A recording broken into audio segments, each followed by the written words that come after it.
We've been warned before about junk mail and online scams offering cash prizes or bogus inheritance windfalls in exchange for money up front. And many of the criminal gangs behind them come from Nigeria. But a BBC investigation has now found that thousands of these scammers are, in fact, now based here in the UK. Yes, and George Nicholas was one victim. He was targeted at his home. He lives in Greece, he lives in Athens, by a gang who said he'd won the UK sweepstake lottery. And they told him he had to send them money before they could release his winnings.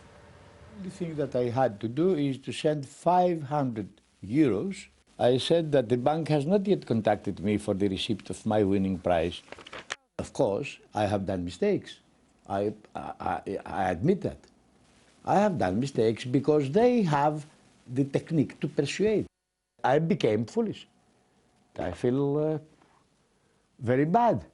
But on the other side, the first one whom I have to blame is myself. George Nicholas there. Well, our reporter Anna Adams has been looking into this, and she's joined by Jennifer Perry, who runs a website for victims of internet fraud. Morning to both of you. So it's really thousands of people doing this based in the UK, is that right? Yes, there are, and the reason that they can get away with it, as it were, is because the police don't have jurisdiction. They don't have jurisdiction in their own country. These scammers that are based here in the UK target people like George outside of the UK, so the police are virtually powerless to do anything about it, coupled with the fact that most people are actually too embarrassed to own up to this.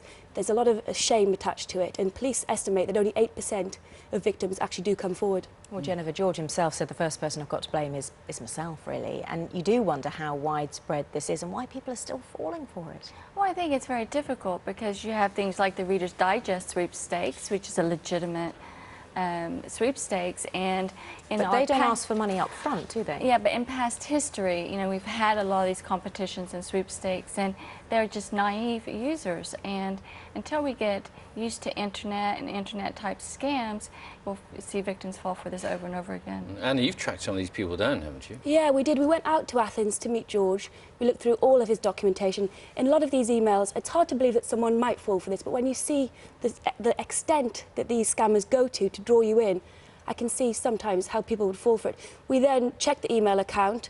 It wasn't obviously who it was in the name of who it was purported to be. We found a man called Icon Wuka, who runs an internet cafe actually in London. We then went to the internet cafe with all our evidence and asked him exactly what had been going on. And then confronted him? We did, yes. Gosh. Jennifer, you help victims of these online frauds. How many of them actually get their money back? Very few of the what we call the Nigerian frauds get their money back because they're done by wire transfer, and once that wire goes, the money's gone and they don't get their money back. And once you track, if you do manage to track people down who are doing this, are you saying that there's no comeback against them criminally, legally? Well, police are in a pretty difficult position because of the jurisdiction issues, but the one thing they can get them on, if they've got enough evidence, is money laundering, because these are organised criminal gangs, and a lot of this money is going between countries, and so money laundering is one thing that the police, if they have enough evidence, can get a conviction on. And the biggest fraud area is actually the online auctions, isn't it, Jennifer? Tell us a little bit about how that works. Well, online auctions are smaller amounts of money, and therefore the police don't tend to investigate small amounts of money. And those scammers are more opportunistic versus organized. And it is a big problem everywhere, wherever the online auctions operate. How do they work? How do people get tracked? They have several different scams. One would be you order something and they send an empty box, but because they have a tracking number, the way that current system works,